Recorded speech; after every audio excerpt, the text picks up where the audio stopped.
Bismillahirrahmanirrahim. Alhamdulillahirabbil alamin. Wassalatu wassalamu ala sayyidina Muhammad wa ala alihi wa sahbihi ajma'in.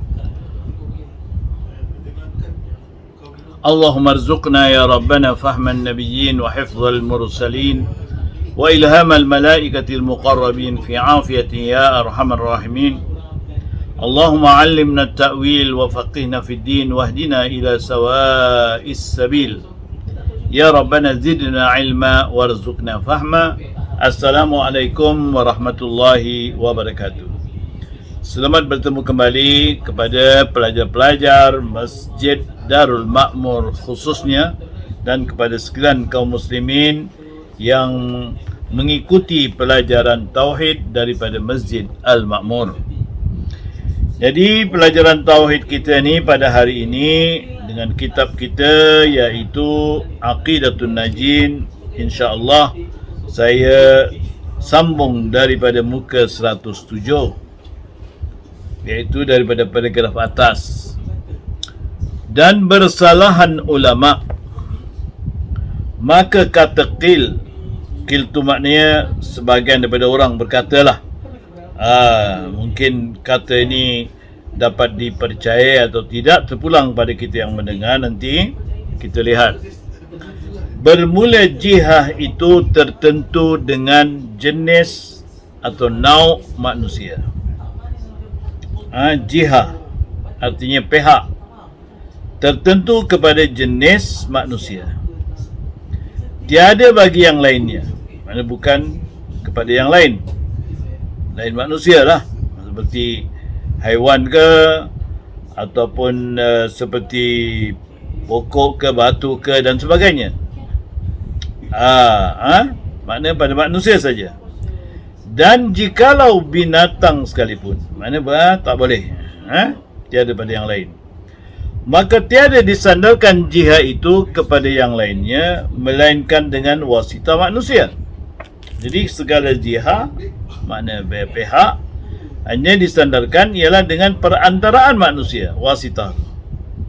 Dan atas ini adalah kata mereka itu daripada kanan mimbar umpamanya, atas hazaf mudhaf, takdirnya daripada kanan yang mendepet atau berdekatan, mendepet dengan mimbar itu, atau umpama yang demikian itu. Jadi kalau kita katalah, maksudnya sinilah kamu orang itu berdiri di hadapan mimbar,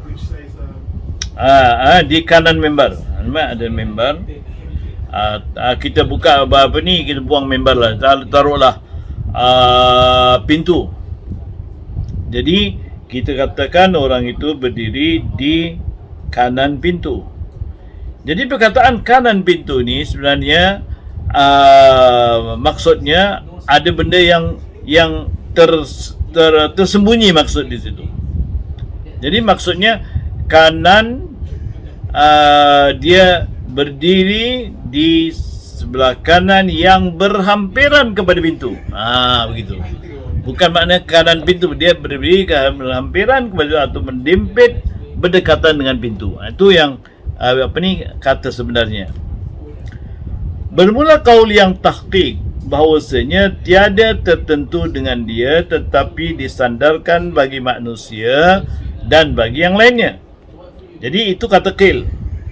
Tapi kata yang lebih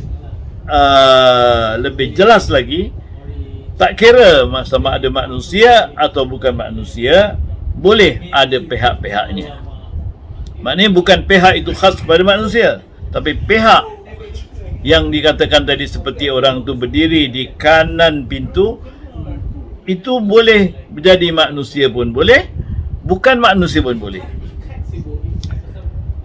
Dan atas ini adalah kata mereka itu daripada kanan mimbar itu umpamanya atas zahirnya tiada berkendak kepada takdir lagi. Jadi cukup si fulan berdiri kanan di sebelah kanan mimbar, halas, itulah maknanya jihad lah.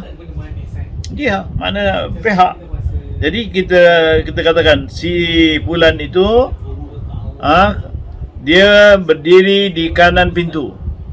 Cukup, tak ada perlu ada benda-benda yang tersembunyi di situ. Kerana itu sudah bermakna pihak. Kemudian kata, dan katanya lagi, makna kata pengarang, au yataqayyada bimakan, artinya atau terkait ia dengan satu tempat. Ini yang mustahil pada Allah. Mustahil pada Allah, tidak seperti makhluk di mana mustahil Allah Ta'ala terikat kepada tempat.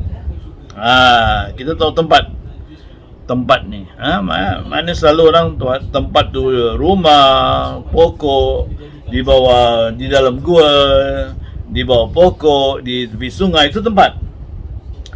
Bermula murad daripada taqayyad dengan tempat itu, hululnya pada tempat, tiada muradnya itu tertentu dengan satu tempat, tiada tempat yang lainnya.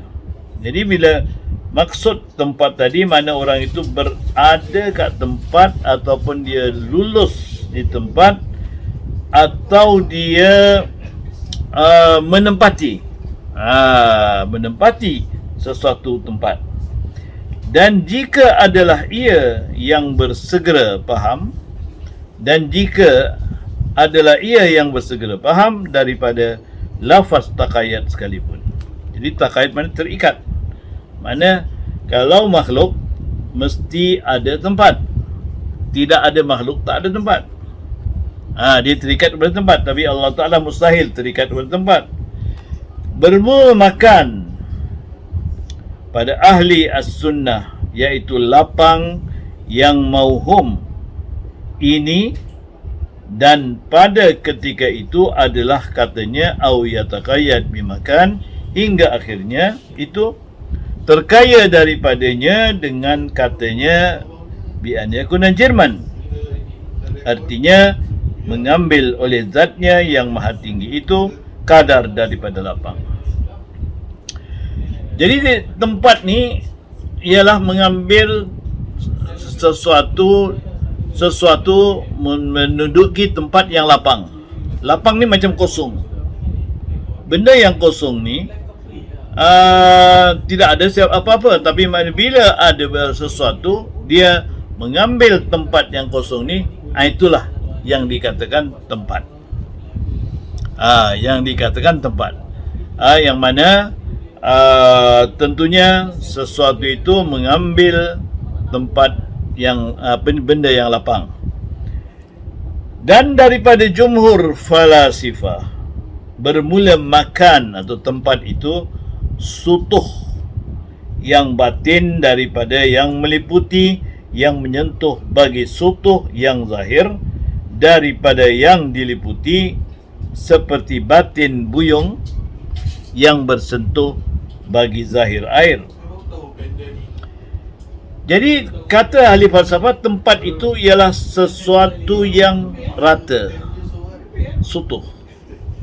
Kemudian ada benda berada kat situ. Ibaratkan tong isi air. Jadi air yang ada dalam tong tadi bertempat di tong. Jadi air tadi menempati tong. Teman buyung. Air tadi menempati buyung. Jadi diibaratkan buyung tadi bersentuh dengan air. Artinya air tadi boleh ke lain-lain. Tapi bila kita tangkap air dalam buyung, maka air bertempat di buyung. Bila kita tangkap air masuk dalam tank, tank mana tong, tank. Jadi air tadi diikat ataupun dikaitkan dengan tong tu tadi. Kalau tidak, dia keluar ke lain. Jadi air bertempat kat situ. Itu maksud tempat makan. Dan atas kata tiada ada katanya au yataqayyad, hingga akhir itu terkaya daripadanya dengan yang tersebut itu. Jadi Allah Ta'ala maha kaya daripada terkait ataupun terikat kepada sesuatu tempat. Sesuatu tempat.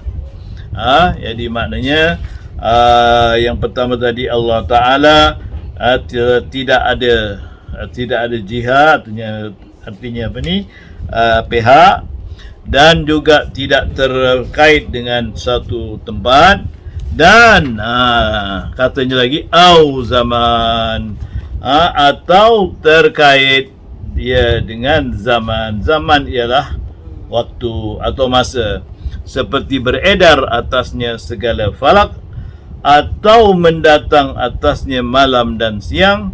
Bermula yang masyhur bahawa zaman itu harakah, gerakan falak.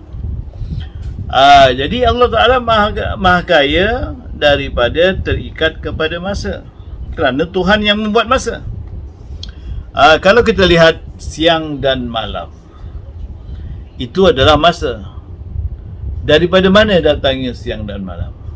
Daripada gerakan cakrawala. Artinya kalau cakrawala tidak bergerak, artinya matahari diam, bumi pun diam, tak akan ada siang malam. Manusia pun tak tahu itu siang ke malam, pasal dia diam aja. Tapi kerana dia cakrawala tadi bergerak, matahari bergerak, bumi bergerak, maka itulah maknanya terbitnya masa siang dan masa malam. Jadi benda ni asalnya tak ada. Jadi siapa yang menggerakkan ini? Itu Allah Ta'ala. Jadi kerana Tuhan yang menggerakkan ini, Tuhan tidak terikat kepada masa, tidak tersangkut kepada masa. Manusia yang perlu masa, kerana tak boleh lari daripada masa. Cuba kita lihat siapa di antara kita yang boleh keluar daripada siang, keluar daripada malam. Tak mana tak siang, tak ada siang, tak ada malam. Tak ada. Semua orang sama ada dia berada di waktu malam atau berada di waktu siang, kerana ini yang berlaku. Kalau ditanya lagi, apa sebab siang dan malam ni ada? Kerana pergerakan cakrawala. Kalau cakrawala ni tidak bergerak, siang malam pun tidak ada, kita pun tidak ada lah. Mana buat manusia boleh hidup kalau tak ada siang, tak ada malam? Tak boleh hidup. Tak boleh. Itu hakikatnya lah, tapi terpulang pada kuasa Allah Ta'ala nak hidupkan. Tapi maknanya dengan menggunakan akal, kalau tak ada siang, tak ada malam, manusia tak boleh hidup. Jadi siang dan malam ini adalah ciptaan Allah, dengan Allah menggerakkan dan menjalankan cakrawala. Itulah masa. Begitulah juga bertahun-tahun, dan bila dah pusing satu malam, dua malam, sampai 365 kali satu tahun. Begitulah seterusnya, siang malam, bergerak. Itulah manusia berpusing-pusing. Tadi makna maha suci Allah Ta'ala daripada ada masa. Dan kata kil bermula zaman itu menyerta mutajaddid, yang mauhum bagi mutajaddid, yang maklum, kerana menghilangkan bagi ibham, seperti barang yang sabit pada kata engkau, aku datang akan dikau pada waktu naik matahari. Maka naik matahari itu mutajaddid, yang maklum. Dan kata kil lain daripada yang demikian itu, dan telah memilih oleh setengah daripada muhaqqiqin bahwasanya daripada barang yang terhenti oleh akal, dan iaitu yang sebenarnya.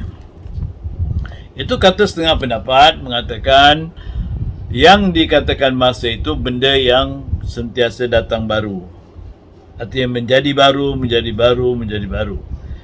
Jadi seperti orang nak mengatakan, aku akan datang ke rumah engkau waktu matahari naik. Mana matahari naik? Pagilah. Jadi aku datang pada engkau. Jadi masanya tadi waktu matahari naik. Jadi kataan matahari naik tadi ialah menunjukkan kepada masa yang baru. Kerana sebelum tu matahari belum naik. Mana dalam matahari berada dalam dalam malam. Kemudian waktu subuh, lepas subuh matahari pun naik. Jadi aku datang ke rumah engkau pada waktu itu. Jadi itulah maksudnya yang mutajadid. Tapi bagi orang yang muhaqqiqin mengatakan bahawasanya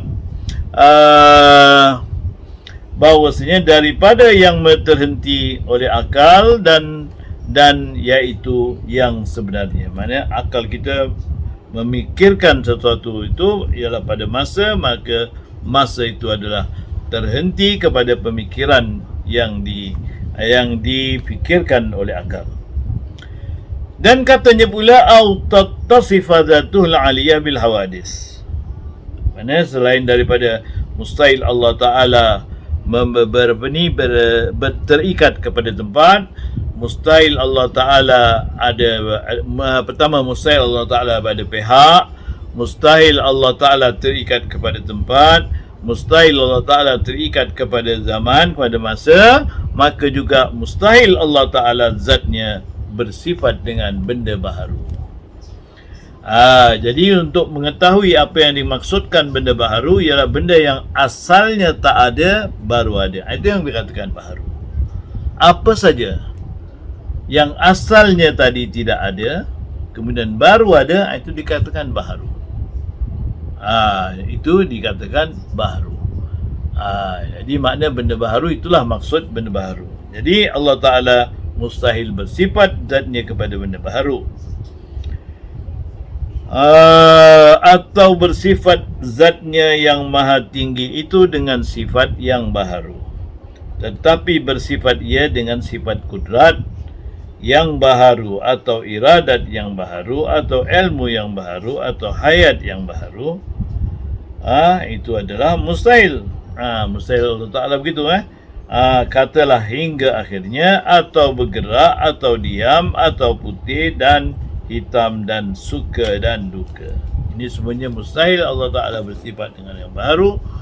Allah Ta'ala mustahil dia diam, dia bergerak, dia suka, dia sedih. Itu semua mustahil pada Allah Ta'ala, kerana ini benda orang baru. Sifat manusia, sifat makhluk. Jadi mustahil pada Allah Ta'ala bersifat seperti demikian. Bersifat seperti demikian. Dan katanya pula aw yattasiba bis-sighar, atau bersifat ia dengan kecil. Begitu juga mustahil Tuhan bersifat kecil. Tuhan kecil, Tuhan besar, Tuhan lebar, Tuhan tinggi. Itu semua mustahil. Kerana itu benda yang baru. Aw kabir al-muta'al, atau bersifat dengan besar, dengan kibar, kibar atau sigar. Dan makna kecil itu barang yang sedikit daging anggotanya, dan makna besar itu barang yang banyak daging anggotanya. Itu makna kecil dan besar. Kata setengah ulama, makna kecil itu singkat umurnya, dan makna besar itu panjang umurnya. Maka sekalian ini mustahil atas Allah Ta'ala, kerana sekalian itu sifat bagi jirim. Jirim makna sifat bagi benda baharu, benda barang. Kerana tiada sunyi jirim itu daripada sekalian perkara itu. Jadi kalau Allah Ta'ala bukan jirim, jadi mustahil Allah Ta'ala jirim. Jadi kerana jirim ni perlu kepada pihak, kanan, kiri, atas, bawah. Kita tu 6 kan pihak kan, depan, belakang, kanan, kiri, atas, bawah. Ini semua jirim perlukan. Allah Ta'ala mustahil. Jirim perlukan tempat, Allah Ta'ala tidak perlu. Jirim perlukan zaman, Allah Ta'ala tidak perlu. Jirim bersifat dengan baharu, Allah Ta'ala tidak bersifat baharu. Dan jirim bersifat besar atau kecil, Allah Ta'ala mustahil bersifat besar atau kecil. Mustahil. Mana bagi Allah Ta'ala itu adalah mustahil. Kerana jirim tiada sunyi daripada sekalian perkara itu. Dan ada pun barang yang datang pada Quran yang menunjukkan Allah Ta'ala bersifat dengan besar, seperti firman-Nya Al-Kabirul Muta'al, mana dalam surah Ar-Ra'd ayat 9, yang maksudnya bermula Allah Ta'ala itu maha besar dan maha tinggi. Jadi orang kan berkata, kalau memang mustahil Allah Ta'ala bersifat besar dan bersifat kecil, apa maksudnya?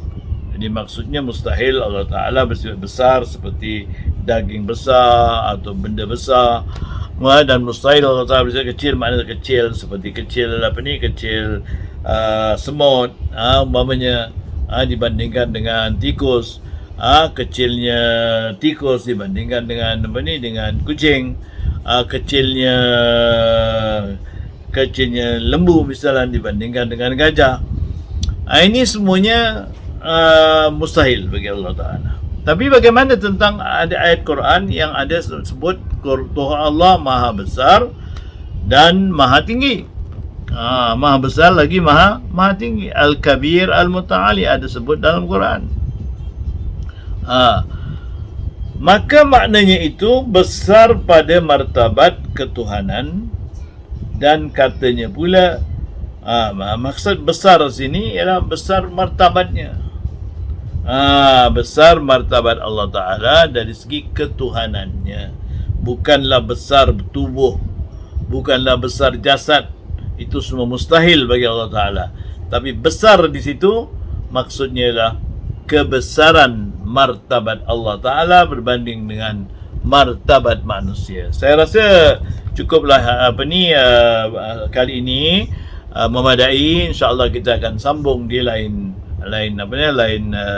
minggu, sambungkan cerita ini. Sekian saja.